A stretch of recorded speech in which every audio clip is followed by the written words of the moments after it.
Hi everyone, welcome back to our channel. In today's video, I'm going to show you how to create a radar chart in Excel. Radar charts, also known as spider charts, are a great way for visualizing data across multiple dimensions, especially when comparing categories. Let's dive in and learn how to create one quickly and easily in Excel. Here's an example where we are comparing different skill levels of employees across various areas. Each skill is rated from 1 to 10. Select your data, highlight the range from skills to the last employee's data. On the Excel ribbon, go to the Insert tab. In the Charts group, click on Insert Radar Chart from the drop-down.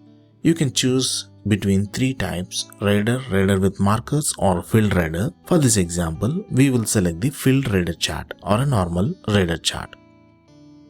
Once you have the radar chart on your sheet, you can make it look professional by customizing it. Click on the chart title and name it appropriately, such as Skill Comparison. Excel will automatically generate a legend for each employee. You can move the legend or remove it if needed. You can right-click on the axis to adjust the maximum and minimum values so it matches your data's range, such as from 0 to 10. Now let's analyze the radar chart. You can clearly see how each employee performs across the different skills. Employee C, for example, scores highest in creativity but lower in teamwork, while employee A has strong communication skills. This gives you an easy to read visual comparison.